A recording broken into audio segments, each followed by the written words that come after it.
So for those of you who don't know me, which probably isn't that many, but I'm Suzanne Murphy. I've been involved with Family Office Network for a long time. I have my own family office as well as work in a family office that has a fund. I've been in the hedge fund business for a long time, but I've also done work in venture capital and private equity. So first of all, Marty, thank you for having us, and thank you for always putting together such a great roster of speakers and things to listen to. And Suzanne, before we go any further, can I just expand upon your background? Sure. Suzanne has been the business development manager for lead for multiple multi-billion-dollar hedge funds, alternative investment funds, et cetera. Incredibly sophisticated viewpoint. Not only has she been the seller, but the buyer of many remarkable funds in the past. Thanks. And I'm a co-moderator of Resilient Alpha. You're also one of our hosts, and you do a great job. Thanks so much. Thank you. Well, Kevin, welcome, first of all, and thank you for being here. I really have the pleasure to talk to you, and we are thrilled to have someone who has been called the godfather of New York tech investing. Now, Alan might have a problem with that, but we won't tell him. And you're here to chat about your journey in the VC world and your insights going forward. While your accolades are too many to go through here, I'm going to give you a couple of props, if that's okay. Kevin's an investor and entrepreneur who has founded and run several New York-based businesses. He's known for having a keen eye in identifying market gaps and building transformative companies that address emerging needs. If this isn't enough, he's known as a great civic leader, both in New York State and New York City. And he and his wife, Pascaline, are great philanthropists, which we all really appreciate. Fun fact, Kevin began his career working at United Media and afterwards started the Dilbert website, if you guys know the cartoon Dilbert. And you helped then grow Doubleclick from 1996 to 2005, first as president, later as CEO. You led the company from a 20-person team to a 1,500-person team with revenues. And I'm part of the investment banking team that took you public, so I remember it well. And then in 2008, with your partner Dwight, you started Ali Corp, where you continue to found and invest in all sorts of companies, some of them which include Business Insider, MongoDB. And for those of you women in the room, he doesn't own it anymore, but he co-founded Guilt. See, there's nods. People know what it is. Do you want to give us a little description of Ali Corp, and then we'll get to what you're up to a bit later on? Yeah, sure. Thank you. Thank you for that introduction. Yeah, I've been an entrepreneur for 30 years. So yeah, I spent the first 9 years building Doubleclick. Then I started MongoDB. MongoDB is a $17 billion publicly traded database company. There are actually two very successful companies started in New York City in the last 25 years. So that's really Datadog and MongoDB. Most people don't know them because they're both B2B companies, very deeply technical companies. So they're not as well known, but those are the biggest successes in New York City, which is great. So starting about 15 years ago, I was still starting companies. I started Zola, which is a wedding registry company, started Nomad Health in the healthcare space, but more out of my own personal investing, family office structure, just like many of you here. If you had a family office that really only would focus on technology, on starting companies and investing in companies. In fact, I was on the board of Yale for many years, and as part of that, on the board of the Yale Endowment with David Swensen. And he was always appalled that my diversification was not at all what the Yale Endowment would do. But I always figured that I knew one sector extremely well, and I should probably have most of my assets in that sector. And that has paid off. So then starting probably 7, 8 years ago, I started building up the investment side even more and more. And then starting 3 years ago, started taking some outside capital. So I'm by far the biggest lead. I raised a $250 million fund in 2023, and I'm raising a new fund right now. And we have a 23-person team. So one of the largest early stage VC firms in New York, really heavily focused on software, on healthcare, on robotics, and on social impact. So you've answered some of my later questions, but that's okay. moving back a little bit, how do you go from Dilbert to Doubleclick? Yeah. And somebody asked me earlier today, if he was at Doubleclick in 96, were there websites then? Yeah. So in 95, I was part of, United Media was part of EW Scripps, which was an old media company, at the time, very big media company. And we started this website, and I started it. I was excited about the internet. I had read about it. It became very successful for that time. And so it was a top 10 website, content website, because people who were very technical like Dilbert, and then we started selling merchandise, started selling advertising. And then in the beginning of 96, I decided that the internet was one of the most fundamental trends I was going to see in my lifetime. And so I wanted to go do this full time. So I went to the parent company and said, look, you should give me money and I'll start an internet division. We already have a huge head start. They didn't really get it. They thought there'd be a new internet coming. I don't know what that means. And so they said no. And so I said, okay, I'll go do it on my own. And I was going to go out and start a company like a Doubleclick because I had spent some time in the advertising space, and instead ran across two guys who had started it 4 months before, who had developed an incredibly important piece of technology that I didn't know how to create at the time, which was the dynamic ad serving, which is the foundation of all ad technology today, which is that you get one ad, you get a different ad. We track all the ads that go, don't over-deliver, under-deliver, target, things like that. And that's the foundation of all advertising today. They created that. And so I joined as the first non-technical person on the senior management team, and then built that up. So in the beginning, it was a big reach, and we got turned down by a bunch of investors. I used to joke that raising money for me at that point was like my high school dating career. It was rejection, followed by hostile rejection, and that was it. But because we were trying to, we were a supplier to an industry that didn't really exist yet. And so, but luckily the industry came over the next 4 years. It went from $50 million roughly in spending or so in 1995 to $3 billion by 2001. And today, I don't even know what the number is, it's probably 100 billion or more. And so Doubleclick became a key foundation and still is today. In fact, when the Justice Department was going to break up or thought about breaking up Google, they would value it today at $50 to $100 billion. So it's a very important company. Wow. Well, you've already touched on this, but when you started Ali Corp, you were really operating off of a family office structure, investing your own money in companies, but you've also are founding companies. What part of that excites you more? So in some ways, people always think of founding companies and investing in companies as completely different. But if you are investing in very early stage companies, that is two people who've been together for 3-4 months, don't even have a full product yet. They're working on it. It's not that different from, starting it yourself. You just need to find the two people who can build the product that you have in mind.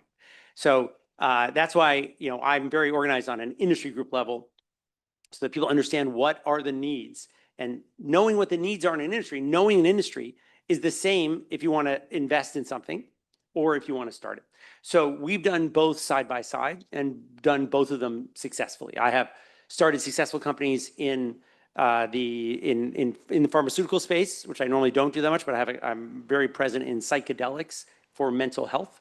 And so I have one of the leading companies in the United States in that space. It's called Transcend, that we've raised $50-60 million for and just finished phase 2 trials. Extraordinary results. Do you want to touch on that for a minute? Because Sure. we've had a lot of conversation about healthcare here today. Great. And maybe that would be interesting. Yeah, I am the leading funder of the Yale Center for Psychedelic Research, which did most of the original work on ketamine 15-20 years ago. That is the only legal psychedelic right now.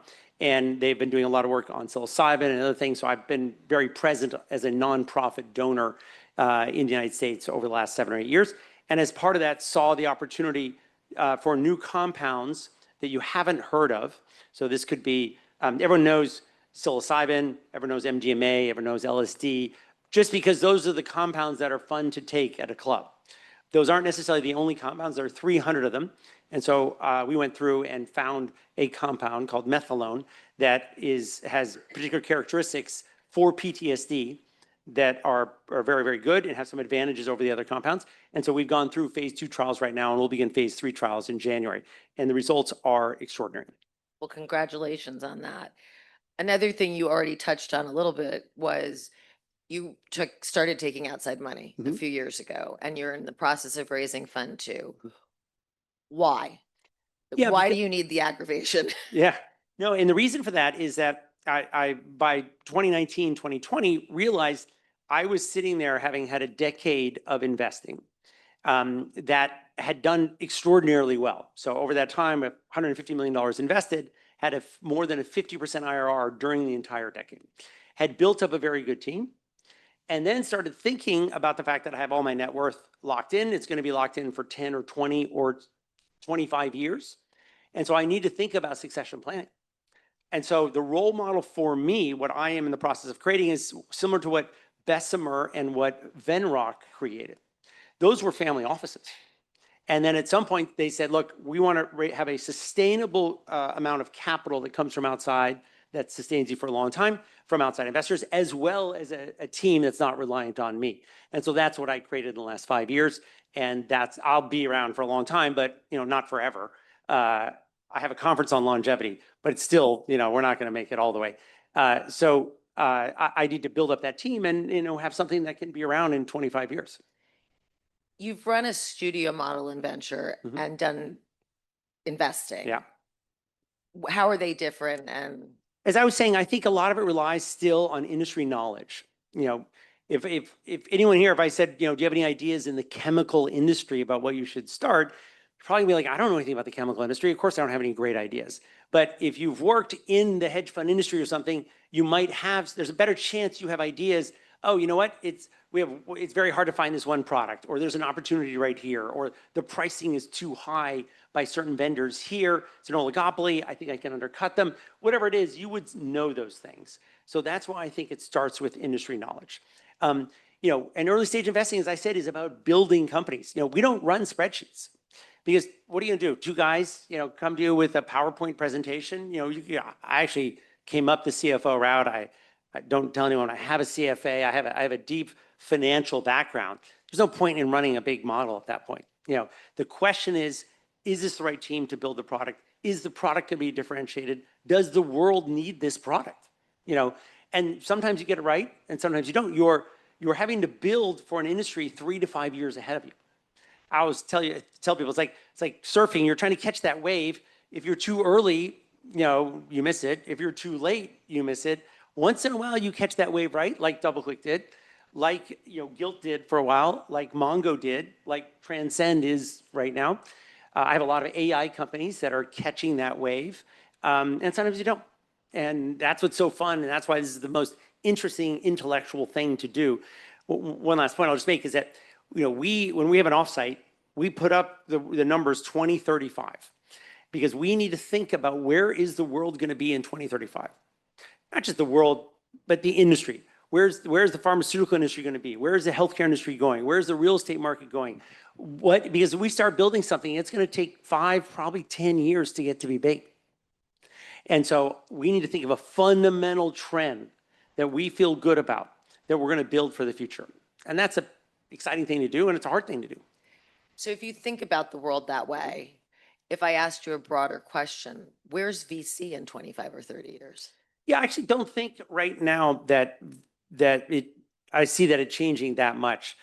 It's still, and in a way it hasn't changed in 25 years. There's just a lot more money available, but still fundamentally finding super talented people who are often quite young, helping them modify an idea, build an idea, raise money, attract senior executives. There hasn't been a way of doing that, another way. Like I'm not, AI will help a little bit, but probably not as much as we would like, because you have to really think about, as I said, where things are going. So talking about founders, when you find an idea that looks like a good idea, you like the space, how do you know if that founder's the right guy? Look, that's no different, frankly, than all of you out here have hired someone to be whatever, a CFO, a head of sales, head of this. If I said to you, how do you know that's the right person? Your real answer is, I think that person is, but I don't know. And if you've hired 50 people in your lifetime, you got it wrong sometimes, and you got it right a lot of times. And it's not a precise formula yet. You're judging, you're judging not just aptitude, you're judging, do people work well with others? Are they motivated? Are they in the right place? Is this job the right thing for them? So I don't think there's a formula. So I've been lucky. I think part of what you're saying is there's a gut feel. There's a gut feel. Yeah, I think there's a reason that over time people think that their judgment gets better on certain things because it's pattern recognition. I find, having interviewed, 100 or I don't know, 200 CFOs, I'm in a better position to interview the next one than my founder, who's never hired a CFO before because he was head of business development. He worked with one CFO, but he just doesn't have the pattern recognition. So on that point, at Ali Corp, do you guys give your founders a lot of support on Yeah. those kinds of things? Yeah. Yeah. I mean, we give them the support they want. But generally, the relationship is fantastic. I love it because, you don't want to do their job. If you want to do their job, you would have done that. You want them to be successful. And so if you can help them hire that amazing CFO, then that's a good use of your time. If you're just going to annoy them and make them do 100 reports for you, you're wasting their time. But I'm on 10 boards, so I don't want to spend all my time working with this one CFO if I can avoid it, only if it's helping. I have other things to do. So you already mentioned a lot of the spaces you focus on at Ali Corp and are interested in. If you're looking out over the next, maybe this is too long a time horizon in VC, but let's call it 2 to 5 years, what are you most excited about? Look, this will be a cliche, but it's impossible to not be excited about what's happening in AI. And it's changing every industry. So I'll give you an example. I was the first investor in a company called Rogo, which is one you will understand. It basically supplements the financial analyst job. The one I did, I'm sure many of you in this room did that coming out of college, working for one of the investment banks. So every banker at Lazard uses it. Yeah, there's 15 investment banks that are rolling it out right now. I invested in a young entrepreneur at an $8 million valuation. It was just announced a couple weeks ago that we raised money. It's at a $250 million valuation, and it's going to grow from here. I think that's going to be a unicorn. It's the job that I used to take 12 hours to do. The staying up all night for that 30-page deck that the managing director wanted. It's 15 minutes now. That is a fundamental shift. So on AI for a second, and I think I know your answer to this question, but people have talked about it being like the first NASDAQ crash, right? Like what Doubleclick went through to a certain extent, that there's going to be all this hype, all these high valuations, and then there's going to be a smush before it becomes a real thing. What are your thoughts on that? So we have to define what a real The way smush is a technical term, yeah. Yeah. So we have to define what a real thing is. I mean, OpenAI is doing 10 billion in revenue. So by almost everyone's definition, that's kind of a real thing. And it is extraordinary that happened they started charging for like 3-4 years ago. So staggeringly large. Rogo will do $40 million next year, $50 million. So there are many, many companies. Harvey, the legal company, I think is doing 100 or 200 million. So now we can debate what the right valuation for that is. And I'm sure there's a normal process that investors do, which is bid a lot of things up, some things come down. That could easily happen.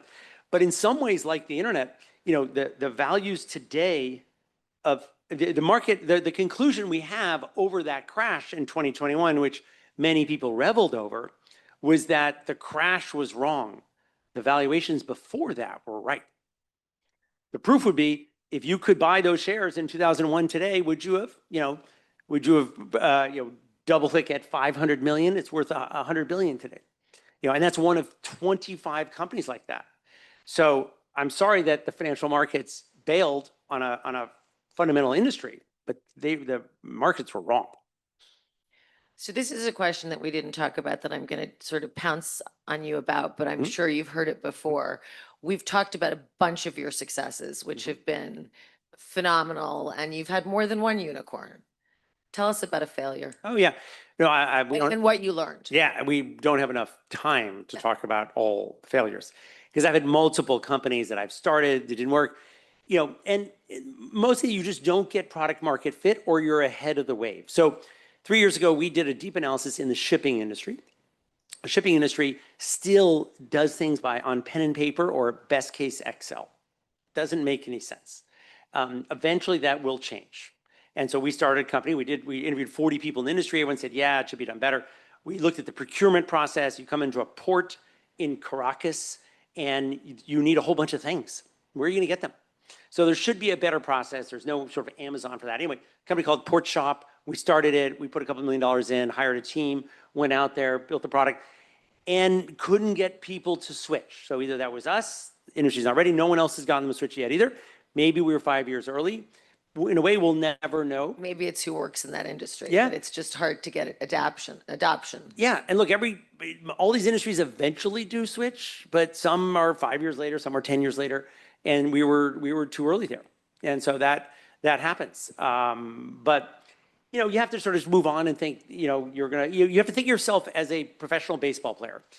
If you said I never want to strike out, okay, don't play baseball because that's just part of the game. In fact, you can win the batting title if you strike out only 2 out of every 3 times. So that's your sport.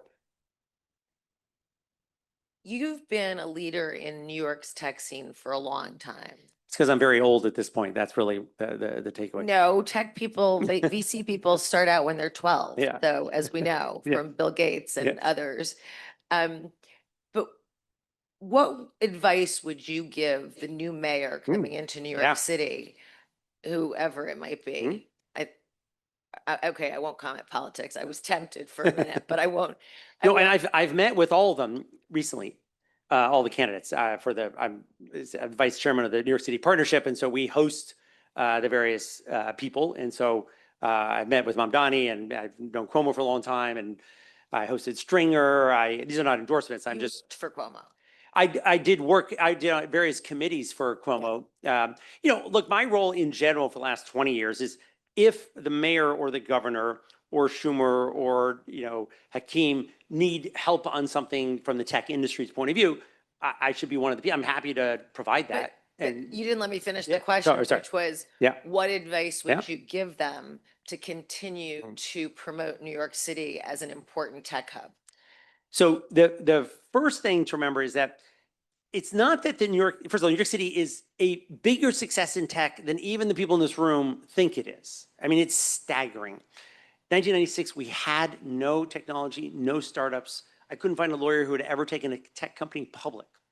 And today, last quarter, there were more seed deals done in New York City than in San Francisco. Last year, there was more healthcare VC money went to New York companies than San Francisco companies. In 2017, that was 4-1. More people from Stanford Business School class of 2 years ago, where my son was in there, moved to New York, then stayed in San Francisco. That was unthinkable. So everything has been going great, not because the city did something specific to tech.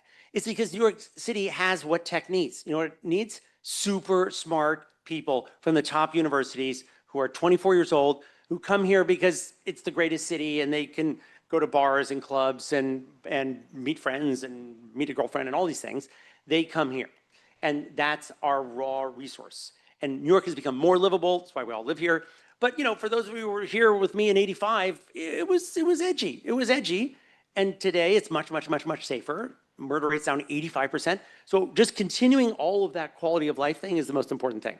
Now, what New York City could do a better job on, and hasn't done in the last 3 terms, is truly sending a message that New York City is going to use tech better, that we are going to be on the forefront of making it open and available, that we are pro-tech. I mean, so many people work in tech now. It influences everything, and it's going to continue to grow. We're going to have another 200,000 people working in tech in New York City over the next 20 years, and we're going to surpass San Francisco. It's going to happen. We have the human talent. End of story. So if I asked you another city than New York and San Francisco and Austin, we probably already know. Is there another place? Yeah, no one. I mean, there are good cities, but the true story of tech all over the world is that the winner keeps winning, and New York is the one exception of a city that has come up against the leader in San Francisco, because San Francisco also had a deterioration in quality of life. There's a whole bunch of things that happened, and we had just more people and more resources and more natural industries. But there's a feeding effect. There were 30 companies started by ex-Doubleclick people. That's just one example. I'm an investor in 6 companies by ex-Flatiron people, which is the most successful healthcare exit in New York City. when a company exits or people start to leave, where do they go? They go across the street. And it's why, New York stayed a financial capital for so long. The human talent was here. And so other cities, Miami doesn't have the talent. It doesn't have the brain power. Yeah, By the way, the answer could be there isn't one, in Yeah, your, but- in but your I mean, opinion. Look, Seattle has skills. A lot of people like to live in LA. LA has some successes. Austin has some successes, although it had net migration out last year.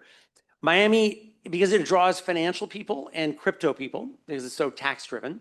Tech people aren't driven by that, and so we don't have that many people going down there. We see nothing in Philly. Healthcare very strong in Boston, so that's a very legitimate, same size as New York. San Diego has a good healthcare ecosystem. And then I forgot Nashville. Nashville for healthcare, extraordinary success. People came out of HCA. I have more than one company in Nashville. Big success there. Surprising one. Whereas Atlanta, you don't hear about. Chicago a little bit. Philly not that much. They're just missing that edge somehow. Can I just make a remark that Yeah. Austin, Texas just does not have the infrastructure. No. Probably never will have the. I mean, it's catching up because it's Austin. You were saying infrastructure. They've doubled, and it's hard. There's traffic. There's other things, but they do have a bunch of talented people moving there. Yeah, and Houston's putting billions into biotech center Yep. there now. But I actually had a question. So caveat with, Go ahead. I'm older than you. So He you loved talk, to say he's older than Yeah. people, by the way. Looking great. well, you talk about the 80s. I grew up in New York in the 70s. Yeah. And it was really dangerous. Yeah. No, that's not the question. So you're talking about your process today. Mhm. And so when you go back to Doubleclick, they had just invented a Netscape browser so you could have Doubleclick, but we had 300 baud modems, if anybody knows what the heck that is. Data is not moving. And so my experience of 41 years of doing this is the things that stay the same have moved faster. Yes. Okay, you're talking about more money. It's not that we want money. So obsolescence also moves faster. So when you're talking about your Okay, so Andy, what's the question? this is the question. So when you're talking about your process today and having to look forward, how are you changing what you do today versus what you did before in the context of what I just said? Well, look, I still think that sustainable franchises are being built. I mean, ChatGPT has a brand, and it's only been 2.5 years, and yet there's 1 billion people using it. That's not easy to overcome. So I don't think that's fundamentally changed. And the amount of capital needed to overcome that may have changed. So I think people are building up those little brands, and it's going to be okay. Our process hasn't changed dramatically, but we do think about what the moat is. And that hasn't changed either. ChatGPT does a lot of things. People come to me with ideas all the time that I know ChatGPT is going to do in the next release, and it's not defendable. So, but yeah, it does feel to all of us that the world just gets more competitive, more money, more people. It's tough. It's tough to stay ahead of it all. Yeah, I'd like to ask you this question. How do you identify problems? They could be managerial problems, they could be financial problems, decision-making problems. And how do you try to avoid or prevent those problems from occurring? How do you structure the organization? Because I have my method, and I could discuss that with you at some point. But what do you do to keep an organization focused on making the right decisions? And when they're making the wrong decisions, how do you identify it and fix it? And do you mean in Prevent it. my organization or in the portfolio companies? I would address it more in the portfolio companies because you're putting money into them. Yeah, absolutely. So look, we're all stretched thin, so that's a big challenge because you go to board meetings. I try and make sure I'm spending some time in the meantime to get to know the senior people and just get a sense of what's going well and what's not going well. And they have deliverables like any company. So the next quarter they said they were going to sign 20 clients. If they've signed five, we may have a problem. And the question is, why did that happen? And then it's a judgment call working with the CEO to say, what is the problem? Do we over budget? It's very hard to budget for a startup company, new product. It's not like a normal company's been around for 20 years. So you're going to be off. But then I don't think I have a methodology for that. It's a judgment call or a sense of, oh, we don't have the right people here. We're not executing well. Other people are executing better, there. So I don't think I have a set methodology for that. I have two quick questions. Yeah.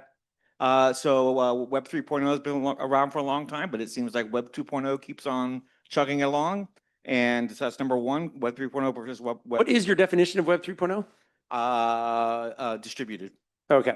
Yeah. Because I don't consider AI to be distributed, right? Right. It's aggregated. Yeah. Right. So, and nobody's paid for their information they feed into AI, correct? So that's number one. And then the second thing is fintech. New York has lots of fintech companies, but most of the great innovation comes from outside of New York. Yeah. Thought. Yeah. Yeah. So on the distributed, I'm not if we were sitting here in 2016, I would have said to you that blockchain is going to play a very important role. And I was completely wrong.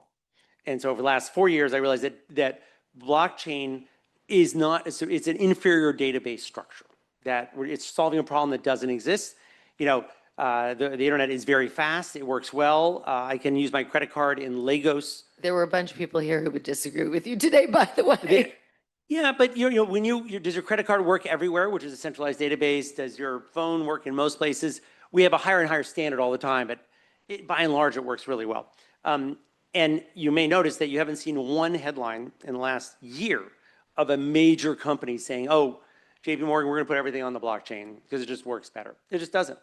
And so I don't see anyone out there using the blockchain for anything. I don't even think much of crypto is that useful other than as a substitute for gold. And one exception would be stable coins. Stable coins are useful, super interesting. And the volume already of stable coins is staggering and will be 10 times that in 3 years. I mean, Should we go? second question was on fintech. We haven't had a breakthrough fintech company yet. We have a lot of little companies. We have not had, I think that's just random. It should happen, but I've been disappointed by that as well. Yeah, we don't have a $50 billion, we don't have a Stripe that is located here. And I have, one of my most valuable companies is in Argentina. It's called Voila. It's worth $3 billion. There's a lot of great fintech innovation happening in other parts of the world. Yeah. Okay. Are there any other questions? Okay. Yes.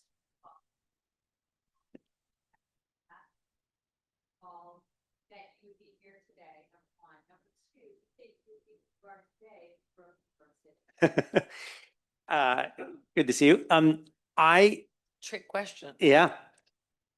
So look, when I left Sugar Falls, I was one of the first people to go to, or one of the few people to go to an Ivy League school at that point from that town. I thought I wanted to be a senator is what I wanted to do. And so that is a grandiose thing to want to do, but that's actually what I wanted to do.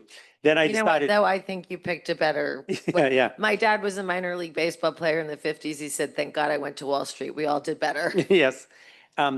So I wanted to, but I felt like I wanted to run things. I knew very quickly I wanted to be a CEO. I did not ever think about being a startup CEO at that point, and that has ended up being my 30-year career. In my 20s, I worked at Disney. I worked on the investment side at Prudential. I was doing very traditional large company things. My father had done that. I thought I was going down that path. But I had an incredible experience in Chagrin and loved it. And it's hard to know what it would have been like if I'd grown up in New York City. Would it have been better or not? Yeah, I don't have a good answer for that. I think about that because my kids all grew up in New York City and can't imagine living anywhere else and are very happy doing their thing. So I think it's more the individual. And if we look here, I'm sure there's no pattern. Some people lived in New York City. Some people grew up in a small town. Some people grew up abroad and yet found yourself in this room doing amazing things. So I think I think there's less of a pattern than just each one of us are unique. I think, Marty, we're going to move on to rapid fire, and then if we have time at the end, we'll go back. So what is the one startup idea, and you may not know it, that you would love AlleyCorp to include invest in 2026? Yeah, I mean, I would like to go after the tickets monopoly. If I have to buy another, and I use the word judiciously, fucking ticket where I pay a 50% Okay, premium. the president was using the word very Yeah. prolifically this morning. If I have to pay a 50%, fee to get a Knicks ticket online, an outrageous, and I know that you sold it to me and paid another huge fee, that has to go away. There has to be a more efficient market for tickets out there. Okay. What's the most overrated trend in venture capital right now? So on the fund size, it's large funds pretending to do a very, very early stage, and then they lose interest and don't focus and don't help the company. And there are way too many small solo GP, $30-40 million funds that are never going to make it. You just don't have the critical mass. What's one thing Ali Corp would never invest in?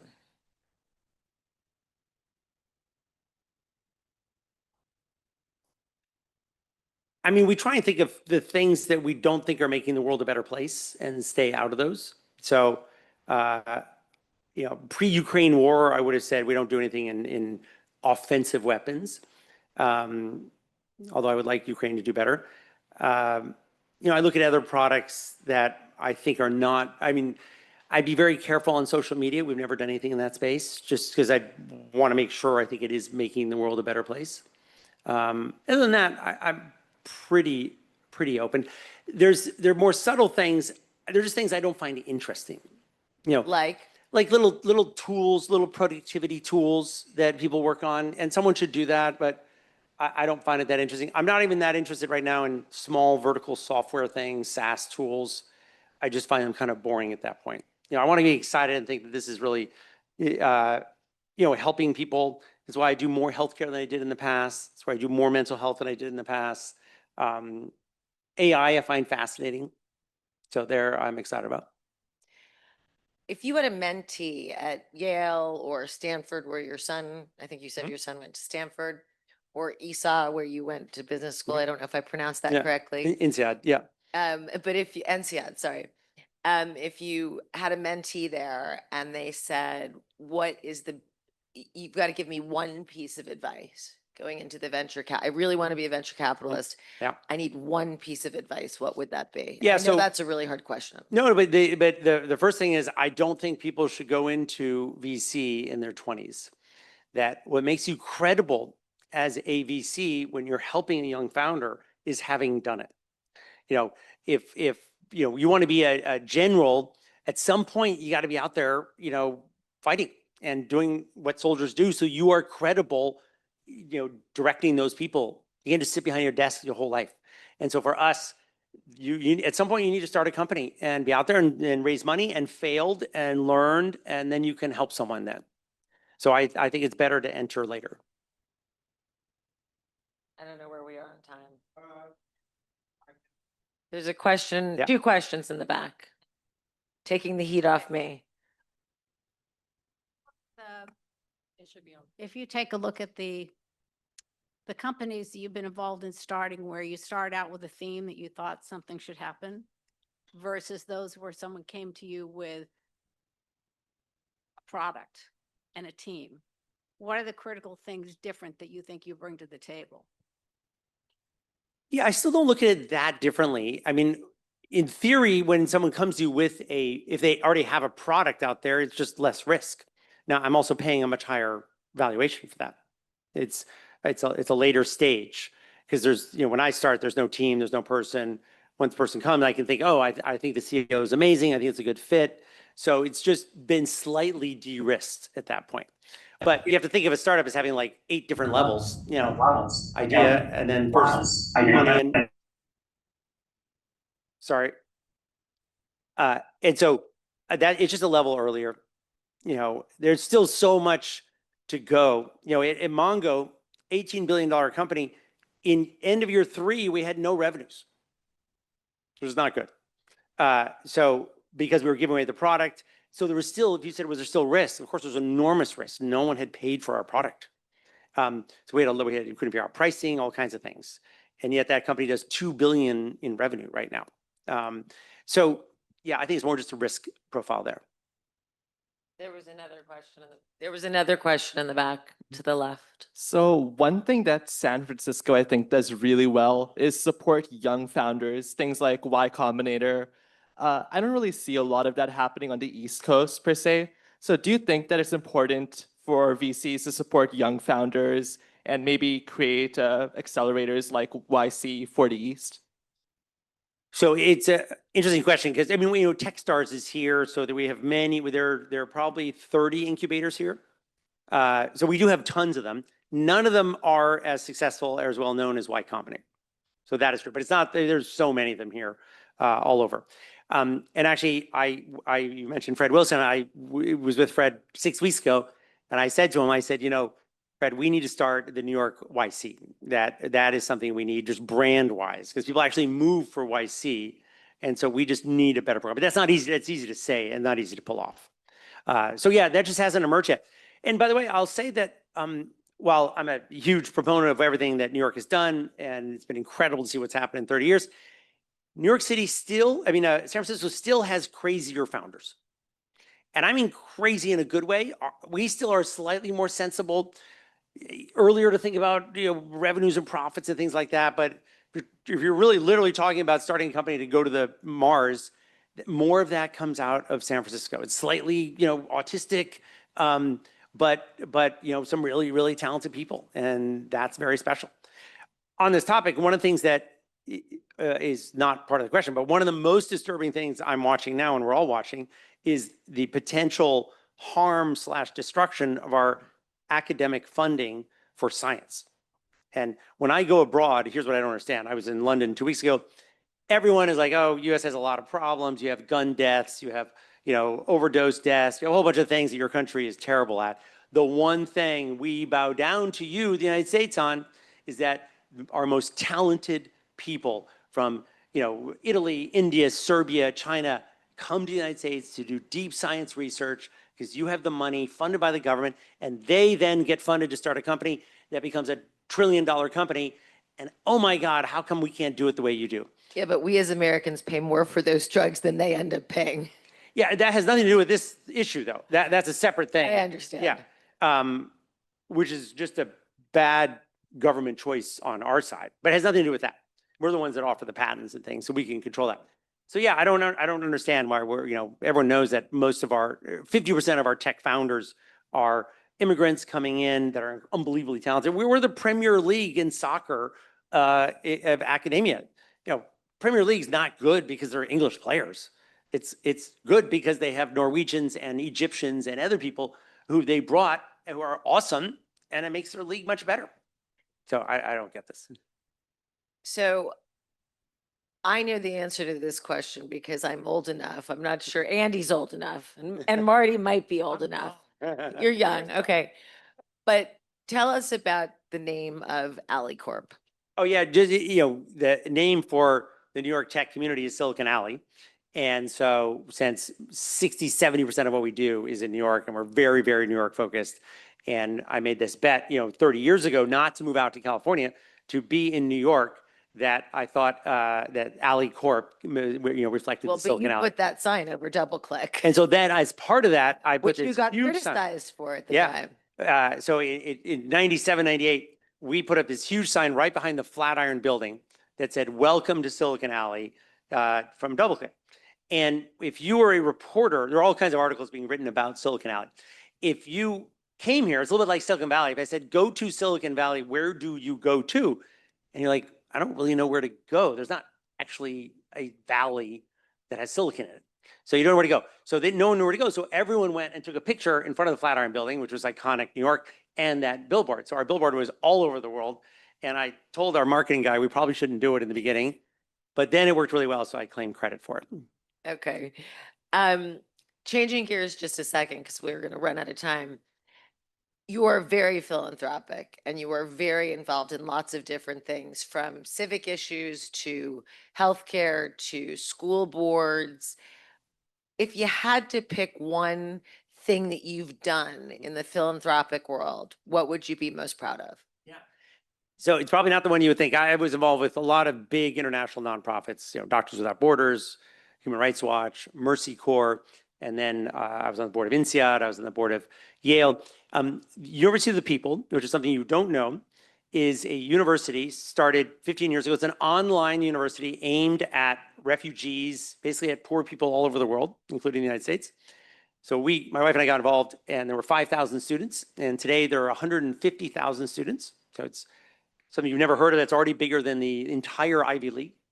It gives you a US accredited BA for about $1,200 a year if you have no financial aid. If you have financial aid, it'll be less than that. And so it's the #1 educator of, female women in Afghanistan, in refugee camps all over the world. 40% of the students are now Americans because costs have gotten so high here. And so I think it's going to be the biggest university in the world. I think we'll be sitting here in 5 or 10 years, and there'll be about 1 million students that go to it. It's not the same quality as going to Harvard, but I think it's an incredible thing. And we backed an unbelievable entrepreneur who did that. Amazing. University of the People. It's a terrible name, actually, I think, but I've never been able to convince them to change that. Is there anything I haven't asked that I should have?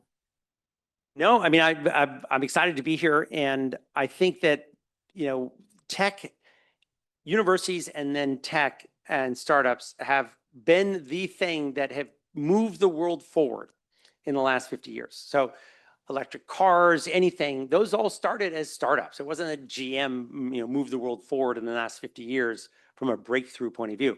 It's not that Procter & Gamble did. Anything they have that's interesting, there was a startup that they bought, they popularized, whether it's a drug, all those things.